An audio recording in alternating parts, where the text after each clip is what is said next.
Right. Okay. Hey.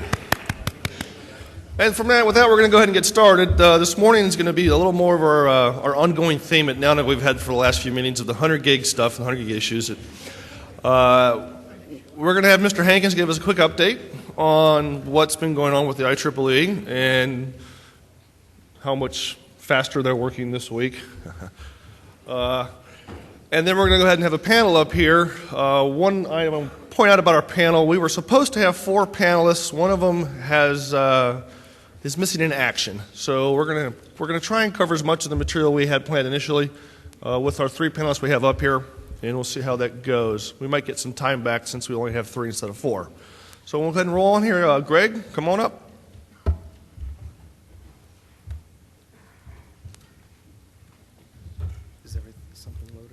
It should be on here. Let's take a peek, excuse. You PowerPoint?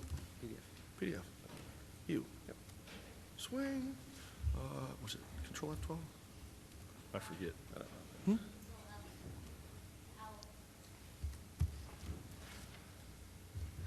Okay. Good morning, everyone. I'm going to start off with a quick update on where the IEEE is. And for those of you that have been paying attention to the regular updates that we've been giving, it'll be a little bit of a summary and then some new stuff. This is the customary slide that I show you that says I'm not with the IEEE and I don't represent the IEEE in any sort of formal position, and these are all my own views. So kind of to back up to last May, there was a lot of discussion and dissension in the IEEE, and it didn't look like we were going to make very much progress because of the 40 gig and the 100 gig rates that were being discussed. So basically everything worked out well, and last July everyone came together and there were a lot of compromises that were made, and things started to move forward. So there's a number of sort of housekeeping and documents that you have to do in the IEEE. So you've heard us talk about the PAR and 5 criteria and things like that. So those were completed, and then there's a number of committees that have to approve those documents, and that also happened last year. So the good news is that higher speed Ethernet is growing up, and we've reached the next phase, which is to become a task force. So that was a significant advance that was made last year. So now we have an official letter, which is BA, so you'll hear us talk about .3ba. That means 40 and 100 gig Ethernet. And the key takeaways here are that there's going to be one amendment to the specification. So that means that 40 and 100 gig, the specification is going to be delivered at the same time. Now that doesn't mean that we might see pre-standard 40 come before pre-standard 100 or maybe vice versa, but that just means that the official specification is going to be done at the same time. So a lot of people ask me, will we see 40 gig before 100 gig? Well, the specification answer is no, because it's going to be delivered at the same time. Hopefully we'll see stuff in the marketplace before that, though. Here's a summary of the objectives that were adopted that are common. Basically, this says we're going to do everything that Ethernet does already. So we're going to use the same frame size and use the same Ethernet frame and things like that. Now, the one item at the bottom which says provide appropriate support for OTN is kind of vague, especially in comparison to the other objectives, which list specific numbers and formats and things like that. So I have another slide on what exactly that means coming up. Here are the adopted reach and rate objectives. Now, the target applications are what has been defined in the IEEE and where people in the IEEE think these applications will be deployed most. It doesn't mean that you won't see 40 gig be deployed for a WAN technology or something like that, especially after the last meeting. So basically what's been defined so far is for 40 gig reaches, this is targeted at server and computing applications. So for example, blade servers that need high capacity interconnects into an aggregation or core network, or backplane Ethernet that would run at 40 gigs and tie multiple servers together in a backplane reach. So the specifications that we're working on so far are 1 meter backplane, a 10 meter copper cable assembly, and then 100 meter OM3 multimode. Now, what has come up at the last IEEE meeting is where the big question mark is a possible 10 kilometer single mode reach. I have another slide coming up on that one. For 100 gig, this is targeted at aggregation and core networks. So we have a 10 meter copper cable assembly, 100 meter on multimode, and then 10 and 40 kilometer on single mode fiber.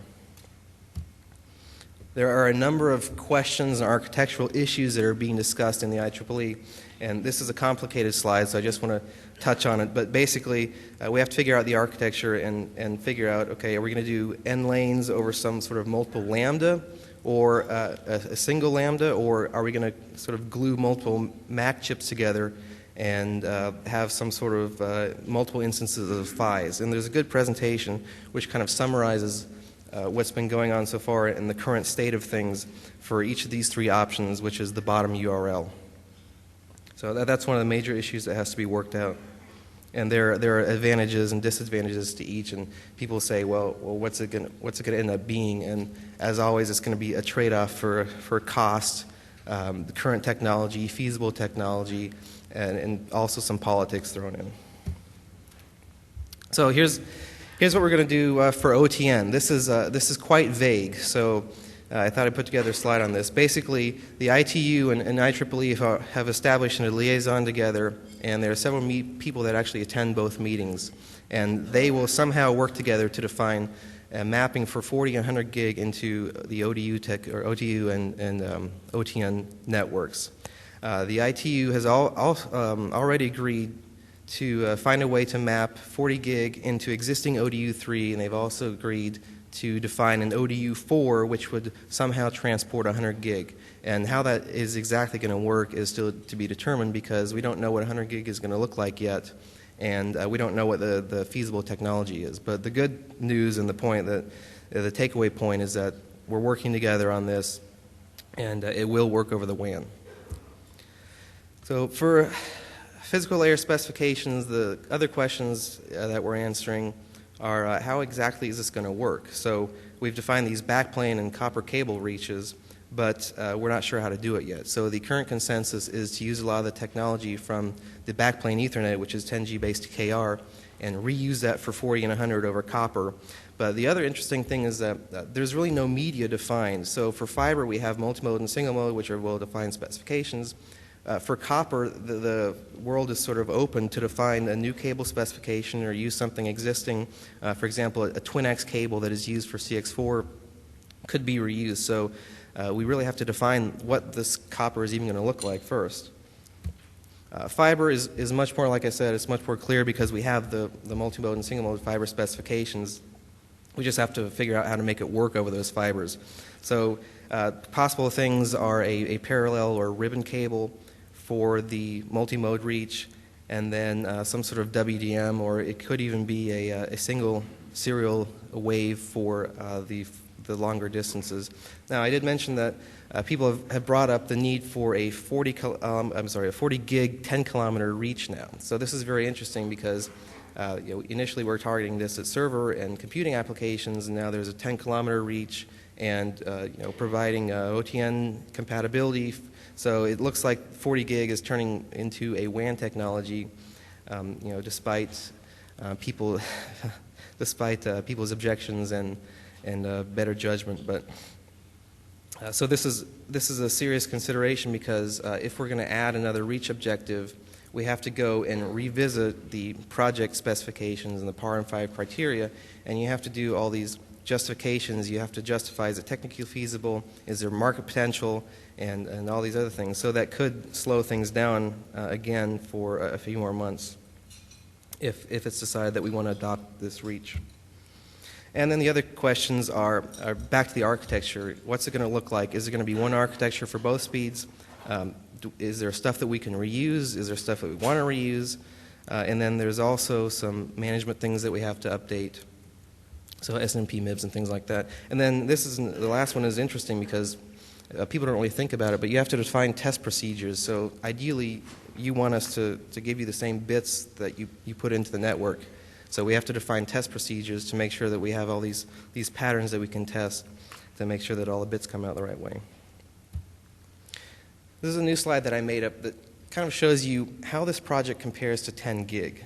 And the point of this slide is that people ask, well, why is this taking so long, and why don't we have it now, and why aren't we working on higher terabit Ethernet? And the point is that this is getting to be a big project. If you look at 10 gig, there was an initial 10 gig specification, and then sort of over the past couple of years, people added on different reaches and medium to the original 10 gig specification. So with .3ba, we're doing 40 and 100, so we're doing 2 rates in one project, and we're doing a gazillion different reaches and specifications in the same project. So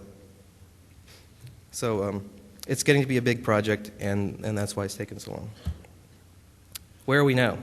We're actually almost at the sort of the 2-year halfway point in the IEEE.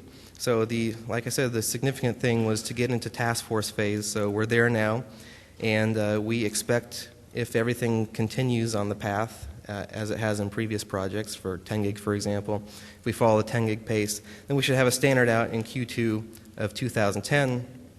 And then the next question people ask is, well, when will we see stuff on the market? And we'll probably start to see some pre-standard stuff in 2009, and there will be some interoperability events that people are already talking about. Here's a timeline that's much more detailed that you can read in your spare time. And then here's future meetings and things that we're working on. So, this is really the phase where we talk about specifications and then actually decide a solution. And then in September, the first draft, which is draft 1.0, will be written, and that is the specification. So that's going to be in September, and that's a significant milestone again. And then the last couple slides, more information is here. All the presentations that have been given at the IEEE are available online. You can go and read them. And then the last slide is 5 slides long of how the IEEE process works, and you can read that in your spare time.